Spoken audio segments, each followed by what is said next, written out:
Μια φορά και έναν καιρό, ένας χωρικός αποφάσισε να πουλήσει το γάιδαρό του στο παζάρι. Την Κυριακή λοιπόν πήρε το γιο του, το γάιδαρό του και ένα χειράμαξο και ξεκίνησαν. Για να είναι ξεκούραστο το γαϊδούρι όταν θα φτάναν στο παζάρι και για να το πουλήσει έτσι σε καλύτερη τιμή, το έβαλε μέσα στο χειράμαξο και το τσουλούσε. Πήγαιναν λοιπόν τραγουδώντας.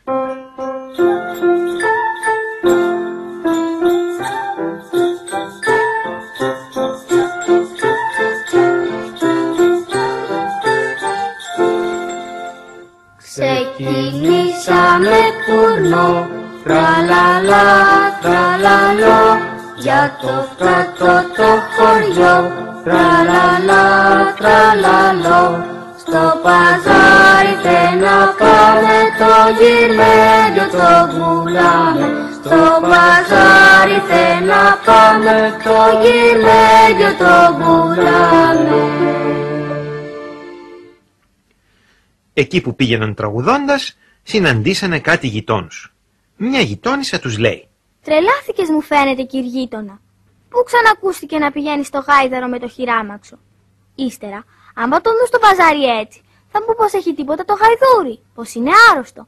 Καβάλισέ το όπως όλοι οι άνθρωποι».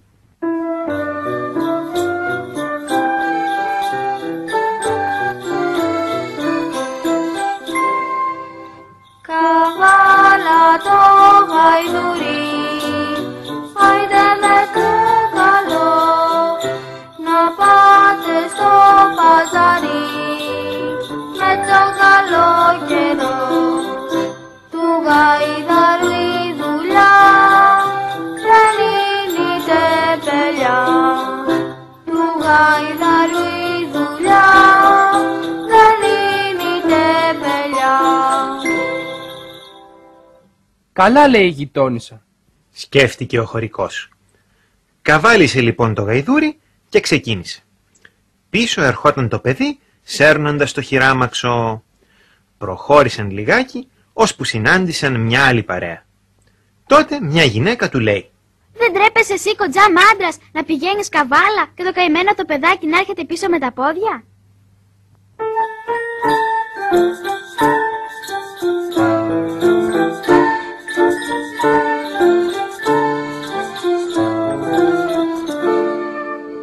Το παιδί είναι μικρό, τραλαλό, τραλαλό, και δεν είναι καν σωστό να βαδίζει μοναχό. καλά λέει, ήμουνα πολύ εγωιστής. Κατέβηκε λοιπόν από το γαϊδούρι, έβαλε το παιδί επάνω και εκείνος ακολούθησε από πίσω. Προχώρησαν λιγάκι πάλι και συνάντησαν άλλους χωρικούς. Μια γυναίκα τους λέει: Πού ξανακούστηκε να πηγαίνει καβάλα το παιδί και ο γεροπατέρας με τα πόδια? Αλλά τι να πεις, έτσι είναι τα νιάτα σήμερα. Οι νέοι είναι εγωιστές. Χάθηκε πια ο σεβασμός για τους γονείς.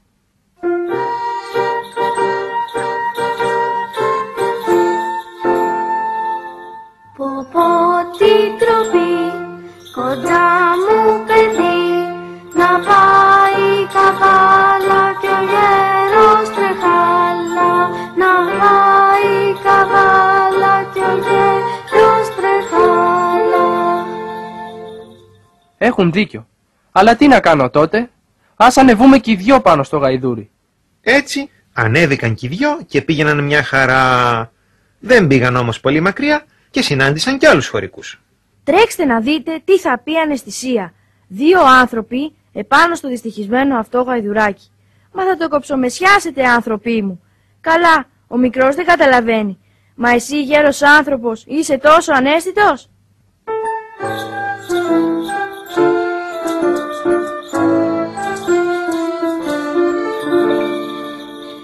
Το δυστυχό το ζώο ποιος θα σκεφτεί, που τέτοιο βάρος φέρει, θα κόψω με σκιαστεί. Πω τι κακία και τι αναισθησία, πω τι κακία και τι αναισθησία. Όχι πια. Φτάνει. Δεν ακούω πια κανέναν. Θα κάνω αυτό που εγώ νομίζω σωστό. Καλά λες, πατέρα. Δεν πρέπει να ακούμε τι μας λένε οι άλλοι. Να κάνουμε αυτό που εμείς νομίζουμε σωστό και λογικό. Έτσι κατέβηκαν και οι δυο κάτω, έβαλαν πάλι το γάιδαρο στο χειράμαξο και συνέχισαν το δρόμο τους τραγουδώντας, χωρίς να σταματήσουν να ακούσουν πια τη γνώμη κανενός.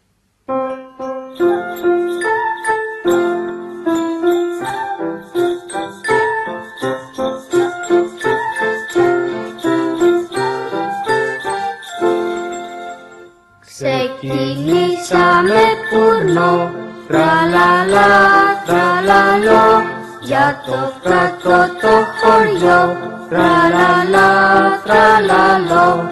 Στο παζάρι θε να πάμε, το γυρμέγιο το πουλάμε. Στο παζάρι θε να πάμε, το γυρμέγιο το πουλάμε.